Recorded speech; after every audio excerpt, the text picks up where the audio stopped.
I'm absolutely doing this wrong. Though that retreat should be part of what you get when you join House of Haas as a subscriber, right? It's like if I want all of you to join me up here on House of Haas for $6 a month or $60 a year, you save some money, or 150 as a VIP. Why sell a class separately? That's like $69 and $60. No, I'm just going to wrap it into a membership. And then if you just want to sign up for a month or two to take that one class, you can. And it's like $5 or $10, right? So I just realized I was doing it wrong and I was trying to get people to go to too many places and it just didn't make sense. And so congratulations. If you are a subscribing member to House of Haas, guess what? You are now included in my online wellness retreat on May 2nd. It's just part of the curriculum. I'll be sending you an email about it. And if you purchased the retreat separately off of one of my emails, I'm going to be refunding your money. And so there you have it. I'm really excited about this change. I think that everything I'm going to do online, like I'm going to do a gluten-free baking class soon. I'm going to do some like one-off subject classes, but all of the interviews I do on the Pretend Talk Show, all of the recipe of the week, from any special programming, it's all going to be within this one membership. Major value and loyalty, right? Then you all are like, whoa, I get all of this stuff just in one place. 1 year subscription is basically the cost of what that class was. So wouldn't you rather just build a community here? I think so. So I'm super excited, you guys. Okay. I'm not going to lie. I'm going to cheat and not do 2 onions because I can feel the tears coming. And so I'm going to just put this red onion away right now. We're going to pretend we never saw it.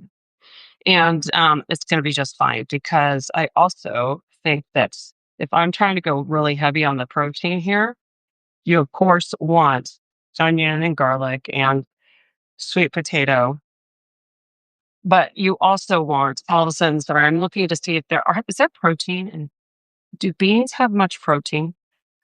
I'm just curious. Total sugars, protein, 5 grams.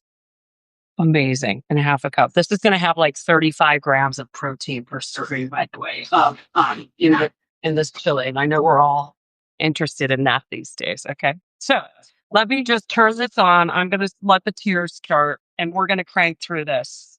And I'm just going to roughly dice my onion too. I think I've mentioned to you guys that I'm in desperate need of some new knives. So I'm going to make that happen. And I'm going to sharpen these knives. No matter how high quality your knives are, you've got to keep the blade sharp. And if you're really good about using a sharpening steel, they can be fantastic to keep your knives in shape. But if you let them go too long, there's just no getting around the fact that you're going to need to have them sharpened by a professional. I like to take it to a professional. That is very inexpensive considering how much we spend on knives and how they can bring it back to life. It can be like $8 to $20 for a knife, and like it will change your life if you haven't cooked with a sharp knife in a while. So just so you know. Okay. I'm going to start. This is only on. Oh, you guys, I'm going to have to move this over. I'll move the cooktop over so you can see it in just a minute. Let me get my bench straighter. So this sweet potato turkey chili was inspired by a friend of mine, Kate McMillan, who I went to cooking school with, actually. She did one, I think, after we got out of cooking school, we had kids around the same time. And this was like one of those recipes on rotation to give to people who had kids. And I fell in love with it. Hers used orange zest, which I thought was really interesting. I took it out of this recipe because I was making more of like rustic's not the right word. Basic's not the right word either. I'm trying to think of a fancy word for simpler version.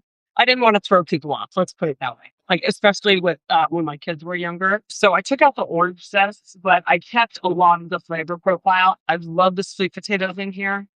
They're just a wonderful addition. I love the sweet potatoes with the black beans. And today I'm using fire roasted tomatoes. So instead of just diced tomatoes like I normally do, or non-fire roasted, I'm going to just get some garlic. Why, you know what? I got to keep an eye on those onions because if they get too brown on the bottom,